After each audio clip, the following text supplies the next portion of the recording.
Hi! Welcome sa episode 1 ng Little Footprints channel, and I'm Derek Constantino, owner and photographer ng Little Footprints, and my wife is my co-owner. Okay, so here's a backstory.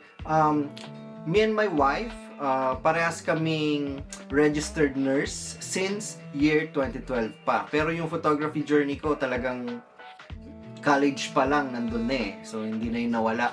Pero syempre, hindi pa yun newborn photography. So sobrang random kung ano-anong mga photography field pa ang aking sinusubukan. Okay, so as I've said earlier, registered nurse kami since 2012 pa. And nag-practice kami hanggang year 2022 ng aming pagiging nurse. And up until now, active pa rin naman yung license namin. So nag-start ang Little Footprints PH April 17, 2022. During that time, nurse pa kami parehas ng wife ko and pinagsasabay namin. So Monday to Friday, nurse kami, community nurse sa government. And then Saturday, Sunday is rumaraket kami ng newborn photography. So nag-start to syempre sa mga pamangkin na mga baby na doon namin pinag-practicean muna kung paano ang newborn photography. And then na-discover namin na there's a lot of other newborn photographers na nag-o-offer ng mga workshops, certification, and training para sa newborn photography. So doon kami nag-start talaga na gumawa ng mga themes at mga iba't ibang layouts for newborn photography. Yun. So, after nung training, after sa mga pamangkin na tinrayan natin, so, sinubukan namin kumuha ng mga actual clients na talagang hindi related sa amin, no? Tapos, naging maganda yung feedback nila kasi as of now, ang Little Footprints PH is just home service. So, wala pa kaming physical studio. And, yung mga naging feedback ng mga client is sobrang ganda kasi bihira nga daw yung nag-home service, tapos kung meron man, medyo pricey na rin. So, by the end of December 2022, nag-decide kami nung wife ko na i-full-time na ang Little Footprints. Dahil nga, hindi namin makater lahat, ang dami naming dinedecline, kasi nga Sabado-Linggo lang kami. Tsaka, sobrang pagod. Kasi, Monday to Friday nurse, Saturday, Sunday, rumaraket kami ng newborn photography. So, 2023 onwards hanggang ngayon is full-time na kami sa Little Footprints PH.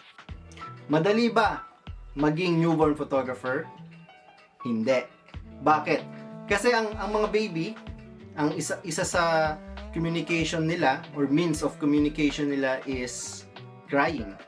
So, kung masama pakiramdam nila, iiyak sila. Kung nagugutom sila, iiyak din sila. So, hindi natin alam or hindi nila kaya i-verbalize kung ano ba talaga yung nararamdaman nila. So, magbe-base lang tayo sa kanilang crying. Okay, pag-usapan naman natin yung best time or best age para sa newborn photography. As early as 7 days old si baby, pwede na tayong mag-photoshoot pagkalabas niya, normal delivery man yan or CS.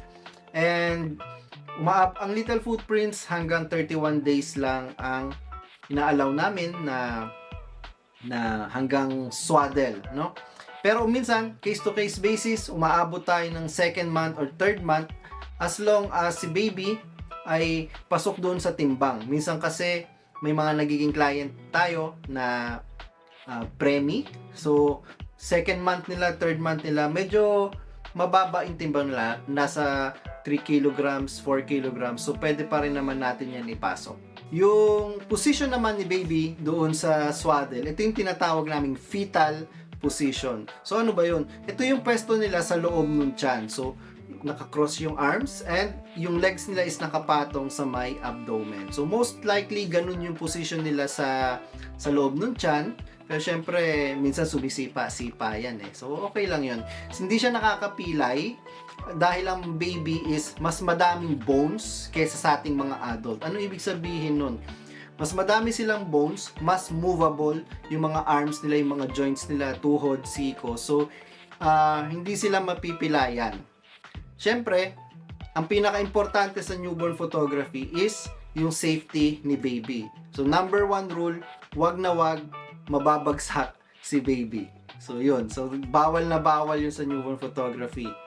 Materials. Okay. So, yung mga materials na ginagamit namin is cotton spandex. So, stretchable siya. So, kung alam nyo yung mga leggings, no? Sobrang stretchable nila.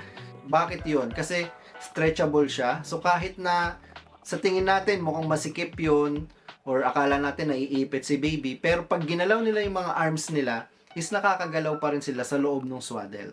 Normal lang ba na umiiyak ang baby habang sinaswaddle? Yes, normal po yun. Dahil syempre, paglabas ni baby sa hospital, pag nasa bahay siya, hindi naman siya sinaswaddle na kagaya ng pang newborn photography. So medyo kailangan i-condition natin yung baby sa mangyayaring photoshoot. Okay, ano yung mga kailangan gawin ng parents para mas maging effective yung ating newborn photography, no, sa photo session ng ating mga baby? So syempre, una-una kailangan busog si baby. So, ang advice talaga is battlefield kasi nakikita natin doon kung gaano karami, kung 2 ounce, 3 ounces. So, lahat yon maiinom niya. Unlike latch or naka-breastfed si baby is matagal silang mabusog. So, kakain yun ng oras eh. Mas maganda talaga is battle-fed ang mga baby. Isa pa sa importanteng kailangan natin sa photoshoot, no, although syempre may mga doctors na ayaw ito, pero yung pacifiers. So bakit kailangan ng pacifiers? Para mas maging maganda yung flow ng photoshoot. Ito namang pacifiers na to is hindi naman siya gagamitin all throughout. Kung 1 hour or 2 hours man yung session, hindi siya ipapagamit sa baby. So gagamitin lang siya just in case busog na si baby and ayaw naman natin siya na ma-overfeed. So bakit? Tandaan natin, ang mga babies as early as 36 weeks sa loob pa lang ng tiyan ng mga mommies natin, no, alam na nila yung reflex na sucking or sucking reflex o yung pagsipsip. So minsan na-experience nyo sa ultrasound, nakatamsak na si baby. So itong pacifiers na to is dito na ti-trigger yung kanilang sucking reflex, and isa ito sa na nagiging satisfaction para sa mga baby. Ano tong satisfaction na to? Ibig sabihin, ito yung comfort nila eh. So, pwede ba silang kumalma pag gumagamit ng pacifiers? Yes, may chance. So, not all babies naman, pero may chance na kumalma sila habang may pacifiers. So, itong pacifiers na to, especially pag pinapakalma natin si baby, naka-pacifiers, and pag magsisimula na yung photoshoot, tatanggalin na rin naman na yan. I don't think malaking percentage ito na makaka-contribute para sa nipple confusion na tinatawag ng mga ating mga pediatrician. Which is, tama rin naman sila, no? Pag ginagamit natin itong pacifiers in long term, yung ibang babies nagkakaroon nga ng nipple confusion kasi iba yung texture and yung tigas ng pacifiers or nung bote doon sa ating mga nipple ng ating mga mothers. Importante rin dito yung cooperation ng parents sa ating mga photographers. Bakit? Ang parents, alam nila yung oras ng tulog ng baby, alam nila kung paano ihele si baby, kung ano yung mga posisyon na gustong tulog ni baby. And syempre alam din ng parents kung sanay ba sa malamig or aircon baby, you know, or ayaw nila sa malalamig, gusto nila sa mga warm places. So malaking bagay yun para sa newborn photographers na inform sila, at least mas magiging madali yung flow ng photo session. Okay, so during photoshoot, meron talaga at hindi maiiwasan, based din sa mga naging clients natin at sa mga experience natin, no, ng mga doctors, meron talagang mga baby na tinatawag difficult baby. Ano tong mga difficult baby na to?